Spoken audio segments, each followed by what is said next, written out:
இந்த கடைசி பகுதியில ரஹ்மான் என்ற சொற்பிரயோகம் 2 இடங்கள்ல வந்து. சரியா?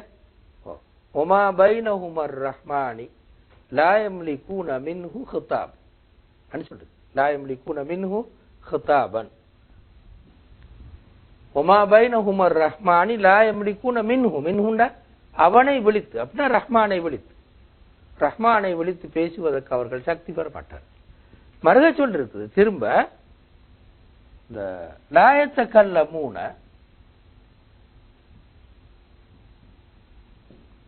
இல்லா மன் அதின லஹுர் ரஹ்மான். லாயத்தகல்லமூன இல்லா மன் அதின லஹுர் ரஹ்மான். ரஹ்மான் அனுமதி அளித்தவர்கள் தவிர வேறு யாரும் பேச மாட்டார் சொல்லிட்டு அதனையும் திரும்ப ஒரு ரஹ்மான் அனுமதி. இப்ப நீங்க கொஞ்சம் கவனிச்சு பாருங்க, இந்த 2 இடமும் லாயம்லிகூன மின்ஹு ஹிதாபன் சொல்ற இடமும் லாயத்தகல்லமூன் சொல்ற இடமும் எந்த வகையான இடம், எப்படியான இடம் அது? இப்ப இதுல சொல்லி மோலா என்ன சொல்லிருக்குது, அல்லாஹ் விழித்து பேச யாருக்கும் சக்தி இல்லை. 2வது சொல்லிக்கு என்னது, அனுமதி இல்லாம பேசக்கூடாது. இப்படி சொன்னா கருத்து என்ன, அது எனக்கு காட்டுது, அதிகாரத்தை காட்டும். அப்படித்தானே? இது ரெண்டும், இந்த 2 சொற்பிரயோகங்களும் உண்மையில அதிகாரத்தை காட்டுற பிரயோகம். மோலாவை சொன்ன இந்த என்ன விழித்து பேச இயலாது, என்ற அனுமதி இல்லாம யாரும் பேசக்கூடாது, அதிகாரத்தை காட்டுற பிரயோகம். அதிகாரத்தை காட்டுற பிரயோகத்துக்கு ரஹ்மான் என்ற சொல் பொருத்தமா? உண்மையில பொருத்தமா? அப்படித்தானே சொல்லணும். எப்படி மலிக்னு சொல்லும், அல்லாஹ்வுடைய இன்னொரு திருநாமம் மலிக்னு சொல்லணும், அரசன் சொல்லுவோம், அப்ப பொருத்தம். அல்லது சொல்லுவோமே ஜப்பார் சொல்லுவோம், அடக்கி ஆளக்கூடியவன் சொல்லுவோம், இப்ப பொருத்தம். ஆனா அப்படி விட்டுட்டு, அதெல்லாம் விட்டுட்டு ரஹ்மான் பாவி, அருளாளன் பாவிச்சிரு. அப்ப என்ன அல்லாஹ் சொல்ல வராதுல என்றால், அல்லாஹ் சொல்ல வாரான், நான் எவ்வளவு பெரிய கண்ணியத்துக்குரியவனாக இருந்தாலும் இறக்கவும் உள்ளவன் சொல்ல வாரான். திரும்பி நீதி விசாரணை செய்யற இடம், அப்படித்தானே? யௌம யகூமுர் ரூஹு வல் மலாயிகத்து ஸஃபன், விசாரணை செய்யற இடம். அல்லாஹ் சொல்ல வாரான், விசாரணை செய்யற இடத்திலேயும் நான் கருணையோட தான் நிற்கிறேன். எனவே தான் இங்க ரஹ்மான் 2 முறை பாவி, இங்க 2 இடங்களையும் ரஹ்மான் பாவி. குர்ஆன்ல நாங்க அல்லாஹ்வுடைய திருநாமங்கள்ல ஆக கூட பாவிக்கப்பட்ட திருநாமம் ரஹ்மான். சரியா? பிஸ்மில்லாவே போதுமே. பிஸ்மில்லா குர்ஆன்ல எத்தனை முறைக்கு? 113 முறை. சூரத் தௌபா விட்டா 113 முறை. 113 முறை ரஹ்மான் என்ற சொல் குர்ஆன்ல வந்துருக்கு. திரும்ப சூரத்து மரியம்ல 18 முறை வந்துருக்கு. சூரத்துல் முல்க்ல 8 முறை வந்துருக்கு. இப்படி பல சூறாக்கள் குர்ஆன் ரஹ்மான் சொல்லி அதிகமா பாவிச்சு. ஏறத்தாழ ரஹ்மானு கிட்டின கருத்தை கொடுக்கிற சொல்லும் பல முறை குர்ஆன்ல வந்து. உதாரணமா சொல்லுங்களேன், ரஹீம் என்ற சொல், இதுவும் இது கிட்டின கருத்து, அருளாளன் அதையும் கருத்து. சரியா? அந்த சொல்லும் பிஸ்மில்லாஹிர் ரஹ்மான் ரஹீம் திரும்ப 113 முறை. அப்படித்தானே? திரும்ப எத்தனையோ முறை, பல முறைகள் இந்த சொல் பாவிச்சு. இன்னும் நிறைய திருநாமம் இருக்கு. உதாரணம் சொல்லுங்க, ரவுஃப் என்ற சொல்லும் இரக்கம் உள்ளவன் கருத்து காட்டும். எனவே அல்லாஹ்வுடைய திருநாமங்கள்ல ரஹ்மான் என்ற சொல் தான் நிறைய பாவிக்கப்பட்டிருக்கு குர்ஆன் முழுக்க. சரியா? அது போதாத்துக்கு பாருங்க, அர் ரஹ்மானு அலல் அர்ஷி இஸ்தவா. சரியா? ரஹ்மான் அரிசின் மீது அமர்ந்தான். என்ன கருத்து? அது ஆட்சி செய்தான்னு கருத்து, அதிகாரம் செலுத்தினான்னு கருத்து. அப்படித்தானே? அரிசியில் உட்கார்ந்த கருத்து என்ன? அரசில் உட்கார்ந்து ஆட்சி செலுத்தினான். சிம்மாசனம் தானே கருத்து, நேரடியா சிம்மாசனத்தில் உட்கார்ந்து ஆட்சி செய்தான் என்று பொருள். அப்ப அதுவும் அதிகாரத்தை சொல்ற இடம் தான். அப்பவும் அல்லாஹ் எப்படி பாவிச்சிருக்கிறா, திரும்பவும் ரஹ்மான் என்று பாவிச்சு. அரசில் உட்காரும் போதும் நான் ரஹ்மத்தோடு உட்கார்ந்தேன் என்று சொன்னதான். சரியா? அப்ப எனவே இவ்வளவும் நாங்க இந்த சூறாவை நுணுக்கமா பார்த்தா விளங்குற கருத்து, நேரடியாக சொல்லாட்டு. அப்ப இந்த சூறாக்குள்ளால் அல்லாஹ் அவ்வளவு எச்சரிச்சு தண்டனையை சொல்லி எல்லாம் சொல்லியும் ரஹ்மத்தான் வச்சுக்கிறான் உள்ளுக்கு. அப்படித்தானே? நான் மிச்சம் அருளாளன், நீங்க சொர்க்கத்துக்கு வாரத்துக்கு மிச்சம் ட்ரை பண்ண தேவையில்ல, கொஞ்சம் ட்ரை பண்ணாலே சொர்க்கத்துக்கு வந்து சேர்ந்துரேலும் என்று சொல்றது மாறித்தான் இந்த வசனங்கள் இருக்கும். சரியா? சரி, இதோட நாங்க அடுத்த பாதிக்கு வருவோம். கடைசி பாதி, இந்த சூறாட கடைசி பாதிக்கு வருவோம். கடைசி 3 வசனங்களை பாருங்க. 39 40 வசனம். 39 40 வசனம்.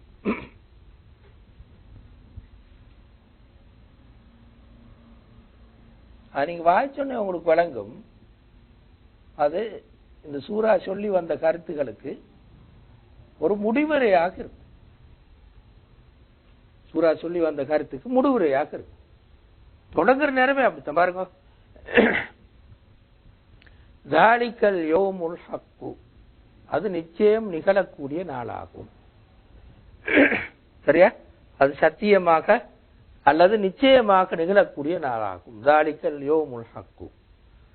எனவே ஃபமன் ஷா அத்தகத இலா ரப்பிஹி மஆபன், எனவே யார் விரும்புகிறாரோ அவர் தன்னுடைய இரட்சகனிடம் செல்வதற்கான, திரும்பி செல்வதற்கான வழியை எடுத்துக்கொள்ளட்டும். விரும்பினோர் எடுத்துக்கொள்ளலாம். ஃபமன் ஷா அத்தகத இலா ரப்பிஹி மஆபன், திரும்பி செல்வதற்கான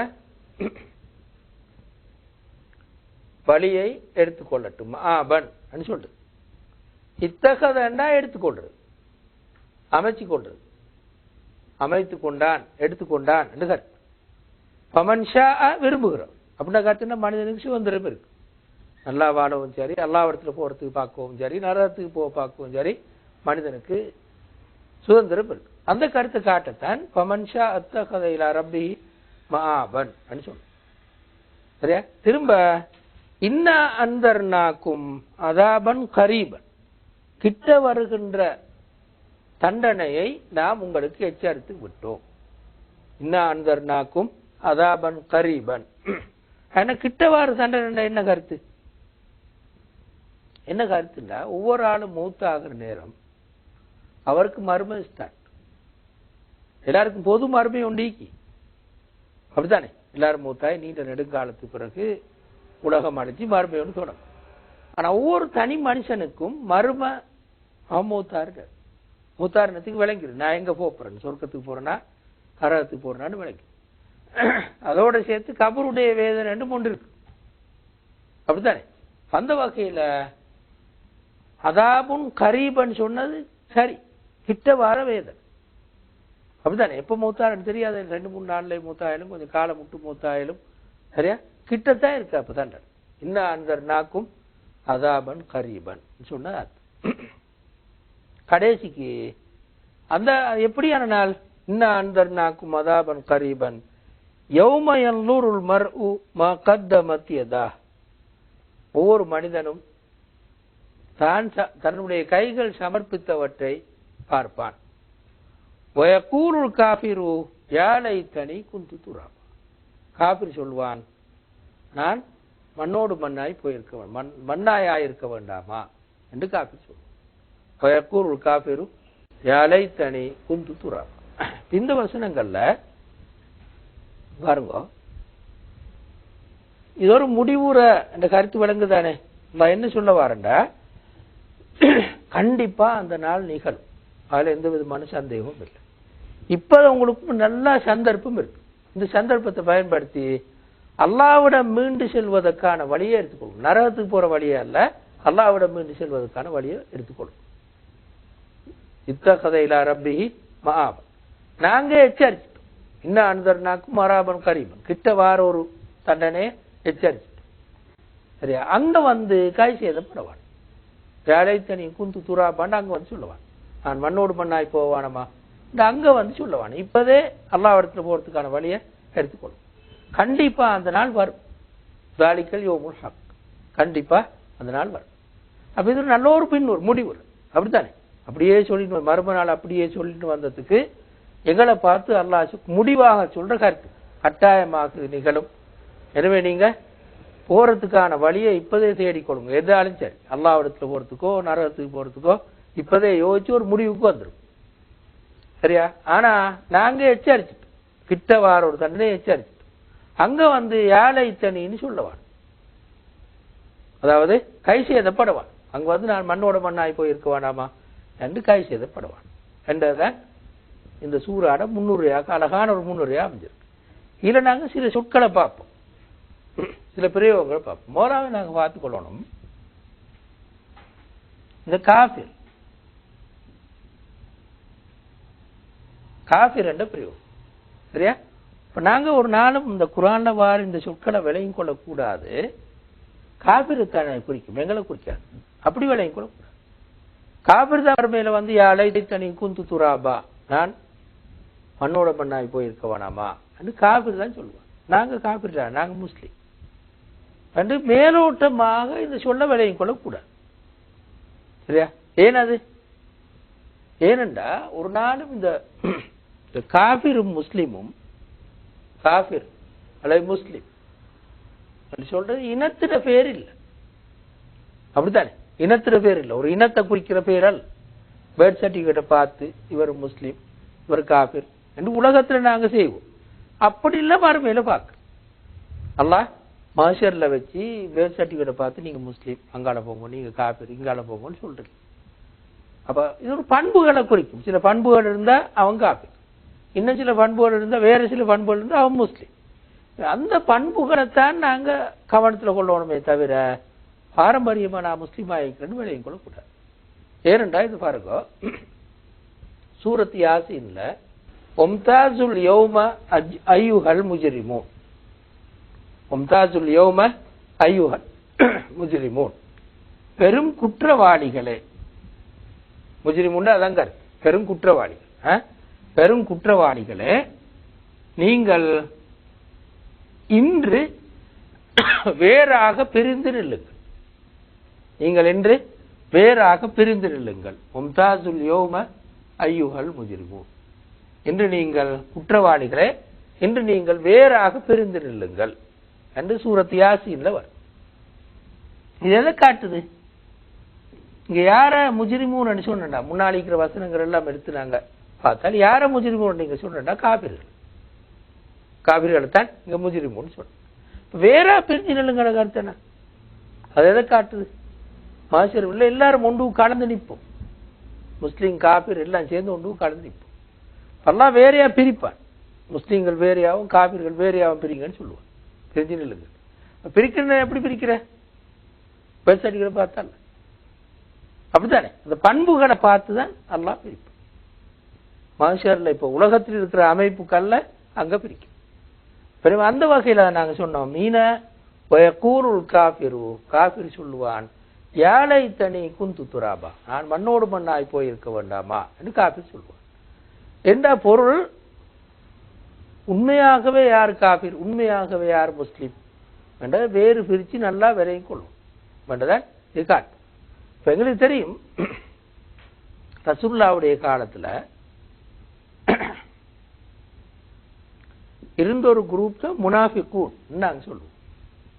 அதனால உண்மையில காபிர், உண்மையா காபிர், வெளியில முஸ்லீம் மாதிரி நடிச்சு அவங்க தான் முனாஃபிக்னு சொல்லுவோம். சரியா? இந்த பாருங்க, ஹுதைஃபா இப்னுல் யமானி என்ற ஒரு சஹாபி இருந்தார். இவருக்கு ரசூலுல்லாஹ் ரகசியமான சில விஷயங்களை சொல்லி கொடுத்திருந்தார். இவர் சொல்ற சாஹிபு சிர்ன்னு சொல்லி, சரியா? சாஹிபு சிர் சொல்ற ரகசியமான விஷயங்கள் அறிந்தவர், சாஹிபு சிர் சொல்ற. இவருக்கு தெரியும் யார் யார் முனாஃபிக்கன், இவருக்கு தெரியும் யார் யார் முனாஃபிக்கன். அப்ப இவர் என்ன செய்வாருன்னா, யாராவது மௌத்தாயினா அவர் முனாஃபிக்காயிருந்தா தொழுவிக்கிற இடத்துக்கு வரமாட்டார். முனாஃபிக்கன காபிரே, காபிருக்கு தொழக்கூடாது, அப்ப இவர் வரமாட்டார். சரியா? உமர் இப்னு கத்தாப் ரலியல்லாஹு அன்ஹு என்ன செய்வாங்கண்டா, அந்த வருவாங்க வந்து இவர் இருக்கிறான்னு பார்ப்பாங்க. ஹுதைஃபா இப்னுல் யமான் ஜனாசா தொழுவிக்கிறதுல அவர் இருக்கிறான்னு பார்க்க, இல்லாட்டி அவர் மெதுவா மாறிடுவார். சரியா? அப்ப முனாஃபிக் யார் என்றால், உள்ளுக்கே இருந்த வெளியில முஸ்லீம் என்று காட்டிக்கொண்டு உள்ளுக்கு காபிரா இருந்தார். சரியா? இதனாலதான் சஹாபாக்களுக்கு ஒரு பயம் ஒன்று, அவ்வளவு பெரிய சஹாபாக்களா இருந்த பயம் ஒன்று இருந்தது, நானும் முனாஃபிக்கோ தெரியான்னு. உதாரணமா உமர் இப்னு கத்தாப் ரலியல்லாஹு அன்ஹு இவர்கிட்ட போய் அடிக்கடி கேட்பாரு, ரசூலுல்லாஹ் என்னை முனாஃபிக்னு உன்னிட்டு சொல்லிக்கிறான்னு சொல்லி சரியா அவர் இல்லைன்னு சொல்லுவார். ஏன் அது அப்படி ஒரு பயமீந்து அவங்க உண்மையாகவே நான் முஸ்லீமுக்குரிய எல்லா பண்பையும் கொண்டிருக்கிறேனா அப்படி காபிருக்குள்ள பண்பெல்லாம் தீக்குதா உண்மையாக மர்ம நான் நம்பிக்கிறேனா இல்லாட்டி டவுட் எல்லாம் மீக்குதா அல்லாஹ் பத்தி உண்மையாகவே எனக்கு நம்பிக்கைக்கா இல்லாட்டி சந்தேகங்கள் நிறைய இருக்கு என்ற ஒரு பயம் அவங்களுக்கு இருக்கு. இது மாதிரி வசனங்களை பார்க்கும்போது சரியா கூர் காஃபிர் அலைத்தனி குந்து துராபாண்டு வசனத்தை பார்க்கும்போது ஒரு நாளும் காஃபிர் என்று சொல்ல மேலால ஓதிட்டு போகக்கூடாது. மேலால அது காஃபிர் தான் குறிக்கும் நாங்க முஸ்லீம் தானே அப்படி நினைக்க கூடாது. குர்ஆனுக்கு அந்த சுப்ரியோங்களுக்கு குர்ஆன்ல ஒரு கருத்து இருக்கு. இவர் தான் காஃபிர் இவர் தான் முஸ்லீம் இவர் தான் முனாஃபிக் கருத்து இருக்கு.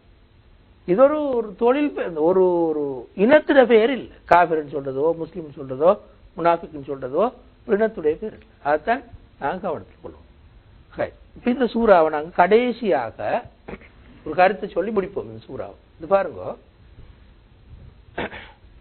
இந்த சூறாட முன்னுரையும் ஆரம்பமும் இந்த சூறாட முன்னுரையும் கடைசிக்கு முடிவுரை ஒரு நல்ல ஒரு பொருத்த பாட்டோட முடிச்சிருக்கு.